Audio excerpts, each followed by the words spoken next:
always taught from like our parents or somebody to get it a size bigger. And of course, this makes sense when you're a kid. You always want to buy something a little bit bigger because you have some growing to do. But a lot of us tend to keep things that we learned in childhood and bring them on into adulthood. So do you necessarily want to keep on buying bigger clothes?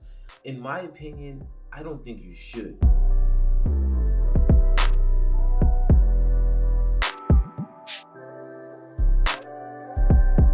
One part of your life that you always want to improve on is health. I found a trick that motivated me to lose weight more faster and more efficiently, and it helped me keep the weight off as well. So when I started my job, I needed some pants that was strictly just for work. And when you do work, you spend a good amount of time in a certain place.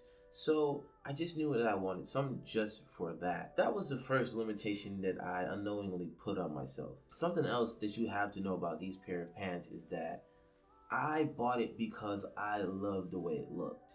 It was within the dress code rules of my workplace, and it fit me a little bit tighter than usual, and it was also uncomfortable.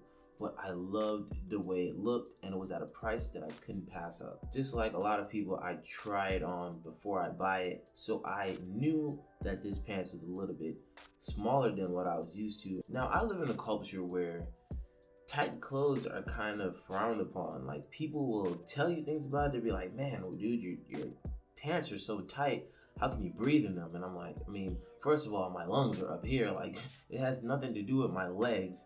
Anyways, but still, people will say things like that, or people will laugh at you, your pants are tight. So it takes a strong mind to do this, but it also takes a strong mind to be disciplined enough to go out and work out and eat right in order to look the way you want to look. And a lot of people that will laugh at you, they don't have this discipline. So don't worry about them, just throw them out the window. These pants, man, it was like a visual goal. A lot of times we just spit out some number that we want our weight to be at.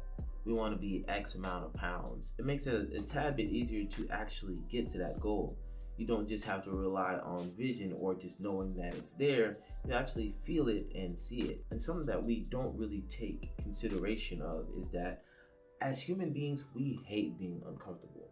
And a lot of times that's why we end up the way we end up right now, is that we rather be comfortable, whether that's comfortable having nice things, comfortable sitting on a couch eating a pizza. So with this, I was so uncomfortable at work and out of my comfort zone, knowing that people are critiquing me and knowing that these pants are tight, that it was just a whole storm of being uncomfortable. But as I continued to work and I worked, I started to enjoy the pants more. I started to feel a little bit more free in my pants, and I started to feel like there wasn't a whole bunch of eyes looking at me like, man, this guy's pants is extremely tight.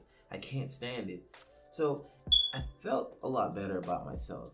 My self-esteem got boosted, and it motivated me to work out even more and continue with my healthy diet. So trust me, guys, I read so many experiences where people who were outside of their comfort zone and they found gems and miracles. I recommend going a size down, half a size down if you can, and working your body until you can fit and feel comfortable within those clothing. You buy it, you throw that receipt away, you say, there's no turning back.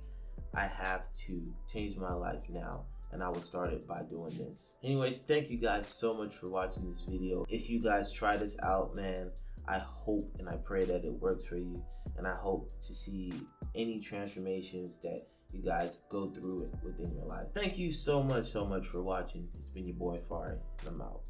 Peace.